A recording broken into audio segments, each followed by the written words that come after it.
Hello, and welcome to Leadership Beyond Burnout. I'm your host, Dr. Kimberly L. Wilson, and I'm so glad you decided to spend a little time with me today.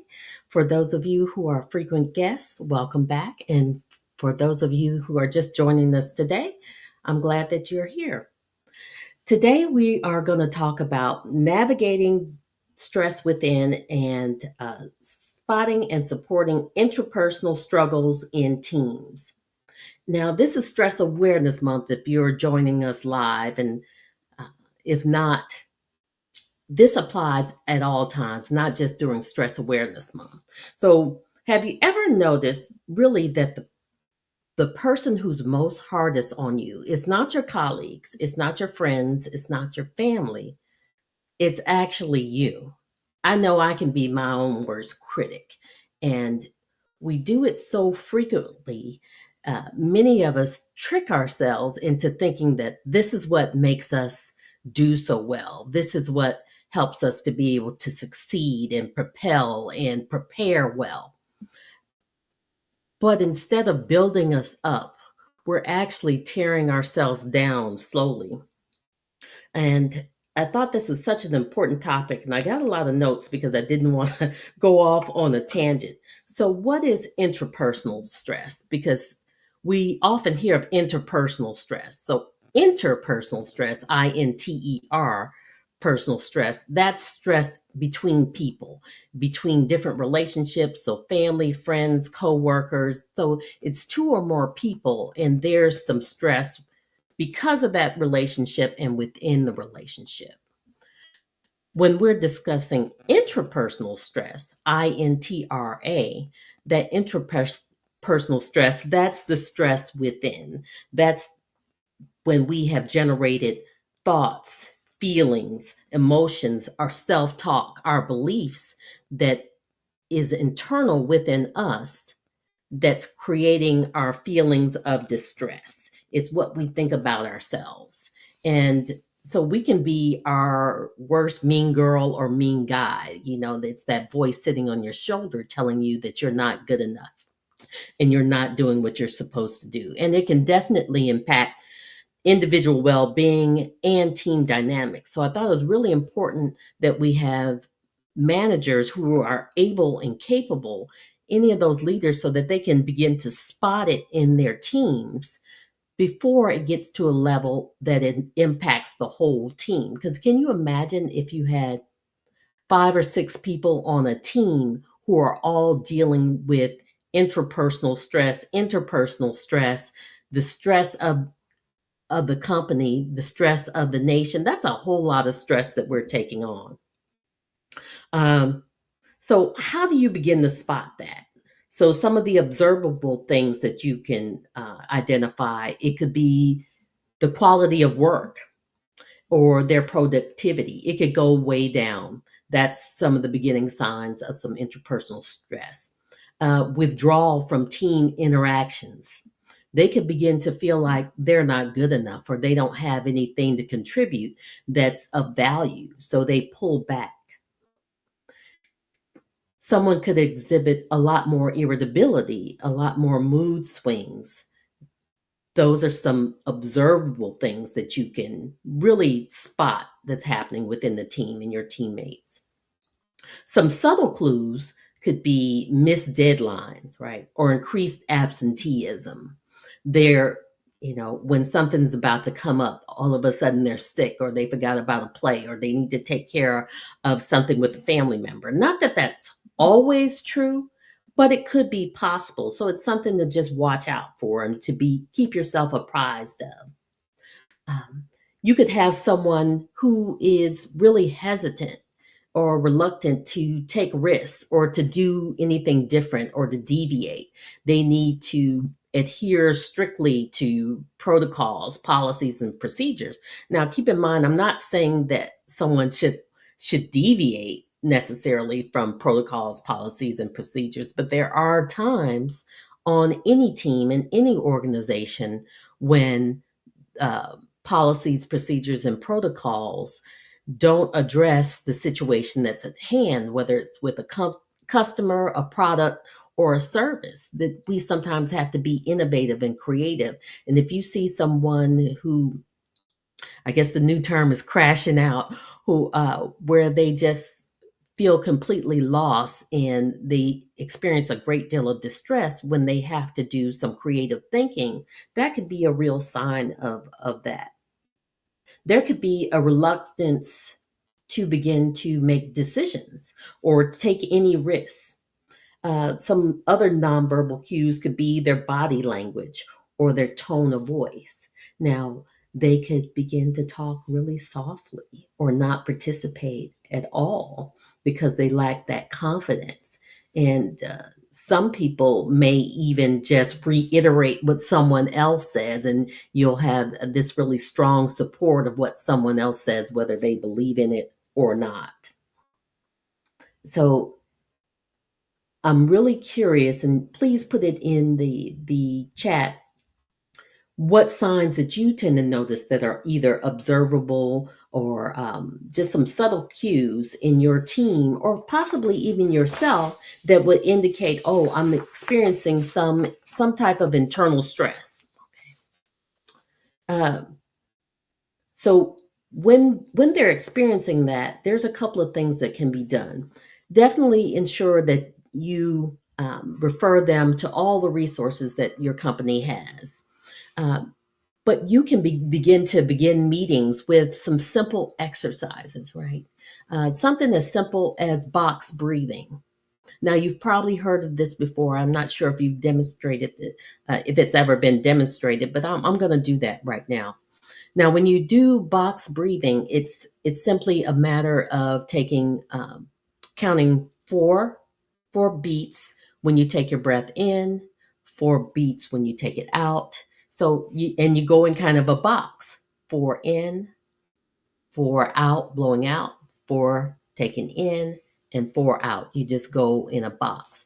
And when you take these breaths, you want to ensure that you are actually breathing in your diaphragm, right here where your stomach is, and not breathing into your chest. Because when you breathe just into your chest, what can happen is you can actually hyperventilate, and possibly just lose some oxygen to your brain. You can breathe too quickly. But when you're breathing deeply into your diaphragm, that becomes a cleansing breath. So let's take an example of that. So we'll do four breaths in.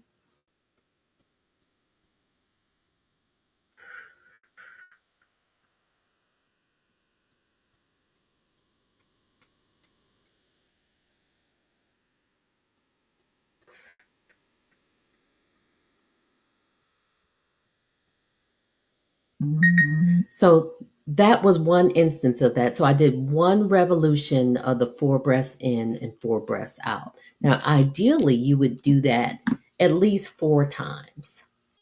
So try it. You might find that it's really helpful, and your team might like it as well. And some of the benefits of that, it'll help reduce some cortisol. Your mind will be calm. It'll get down some of that chatter. You remember we talked about that, those thoughts, beliefs, and self-talk that happens with intrapersonal stress. And it increases your focus because you're stopping everything that's going on to be able to focus. Um, so try to recognize those signs of intrapersonal stress early. And if you're wondering what this might look like, one example could be you have a high achieving professional, right, who gets so many accolades. However, they feel as if despite all of those accolades, they feel like an imposter. They feel as if they really didn't do too much. They didn't do anything more than the average person would do. Um, in a personal way that we can think about it at home, it could be a parent who judges themselves harshly against unrealistic standards. Can't tell you how many moms and dads I've seen who have tried to judge themselves against the TV standard of what should happen. I remember very, very early on, when my son was little. So now he's in his 20s, 21, about to be 22. I can't believe it. But I was dropping him and his sister off at daycare. And there was this mom, and she came and she had on high heels and full makeup, just looking extremely cute and fit. And I was going, just judging myself so harshly about that, that I should, do better. Now, keep in mind, at the time, I am working full time, running a business, being a mom. My husband was working out of town, so my ability to get glam was somewhat limited. So I needed to realize at that time that that's an unrealistic standard for me in the life that I was leading. And I needed to retrain my brain to think differently about the situation and take into context the holistic outlook of my life and how things were working. And it just wasn't, that wouldn't be positive for myself or my children to take away time for something. And most of the time when you all see me, I'm all made up, but most of the time I am plain Jane with no makeup on at all. um, let's talk more about some of the coping strategies that a team can begin to do to help them to be able to manage some of this interpersonal stress. So one of the things that I love is creating coping cards. So now that's a technique within cognitive behavioral thought processes, cognitive behavioral therapy, where you rewrite some of the internal messages that you're saying to yourself. And let me think of a good example. So, if you are telling yourself that you're not smart enough to do this project, it is just too difficult, you'll never succeed, you're terrible. Uh, so you can take just a sticky, or you can take a 3x5 card, and you write a competing thought on there. Now, when you write the competing thought, you want to make sure that it's a thought that you can actually believe. So if I put on that piece of paper, that 3x5 card, or I put on that sticky note that, oh, I'm a genius and I'm the smartest person in the world and I never make mistakes, I don't believe that. I do not believe that at all. So that would not be an effective coping card. That would be a waste of paper and a waste of time. But what I might put on there is something to the effect of, when you focus and engage in projects, you tend to put your best foot forward. You did this project well before. There's no reason that you can't replicate that. Now, those are a lot of words, and I tend to be wordy sometimes. But if you can put something believable on there to help you get out of your head and quit creating this unnecessary stress, unnecessary drama, it will allow you to do better, get out of your amygdala, that fight, flight, or freeze, and really focus and create the really great work that you normally do. Okay. So another thing that's called is reframing that inner dialogue so that it's less harsh, it's kinder, and it's constructive. Because when we have this negative self-talk, it is destructive. And what does destruction do? It tears down. So we are literally in the process of tearing down ourselves. And if a manager can catch someone doing that, you can almost see a person's thoughts. You can see it in their body language when they're not feeling confident. A kind word, or even a simple reminder, put in a sticky note to say, hey, I really appreciate that you do this. That kind word can sometimes make all the difference in a team. It can give someone that confidence that they're slowly lacking because they're tearing themselves down. Um, Another example of some negative self-talk could be, I'm failing everything. And you could change that to something quite simply as like, I'm learning, and I'm improving daily. And if you make the effort to improve daily, what we focus on and what we measure, that tends to get an improvement. But when we ignore things and we put them away and we try not to think about them and say, okay, I'm just going to push through it. I know I'm calling myself all these names, but I'm just going to just put my head down and do what I need to do. Incrementally, it's highly unlikely that you're going to do better, that you're going to feel better, whether or not your team can even elevate. So, you helping that one person also elevates the team and helps them to be able to innovate more. Another thing that a manager can do is ensuring that they set realistic expectations for their team. When we create these arbitrary deadlines or these rapid turnarounds, when it's unnecessary, that there is no real urgency other than the ones that we create because we want to make sure that it's on time and we can turn it in on time. I know I've definitely known people where there's a deadline at the end of the month, but they tell their team that the deadline is in the middle of the month, and uh, they only have a week turnaround. That's some unnecessary stress because there's a whole 2, 3 other weeks that they have to complete that project.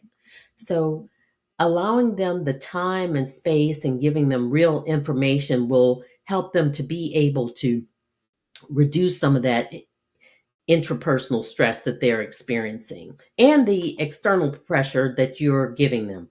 Um, Done is always better than perfect. There was always a saying with a PhD, make it PH done, not perfect. Okay. Having mindful check ins, right? So, some brief daily reflections and affirmations to help kind of decenter those negative thoughts can mean the world to someone. Okay. That's when you decide to consciously shift to positivity. So you can create little reminders on your phone, or you can put it in the team calendar. Just one positive thought, so that it pops up for them, and it could be possibly when they need it the most. Another strategy that I want to give you to assist you with your team is having some mindful check-ins. And so these are when you have these brief daily reflections that identify negative thoughts and you consciously shift it to positivity. Positivity. Right. So when you think about these four strategies that I mentioned, which do you think would speak to your team the most? Which would give them the most life? Which would give you the opportunity to support them as well as to calm down some of your own interpersonal stress? So think about that. You don't have to implement all of these strategies, but choose one. Choose one and you'll be surprised at the difference that it would actually make. So, as just a reminder, the sooner you recognize interpersonal stress on your team, in yourself, the earlier it is, the better. Because then you can actually deal with it, address it, and remove it. Okay. Begin to implement some simple strategies consistently. So, if it feels overwhelming to try and implement 2 or 3 strategies, just do one, and until that becomes a habit, maybe the next 90 to 120 days, 180 days, the team will begin to expect it and they'll begin to thrive and cherish that. Okay. Begin to commit to changing your own inner dialogue, because the more that you can do as a leader in changing your inner dialogue, the more equipped that you will be able to help shift some of the inner dialogue of your team to help them to understand the processes that you've used to shift some of that. So if you are ready to conquer that inner critic for your team, for yourself, and thrive, please don't hesitate to connect with me on all of my socials and DM me, and we can have a strategy call to talk about your team's next step, the next moves to be able to help you to thrive and lead beyond burnout. Until next time, I'm your host, Dr. Kimberly L. Wilson. You can see me here every Thursday at 5 p.m. Eastern Standard Time, 2 p.m. Pacific Time. Until next time.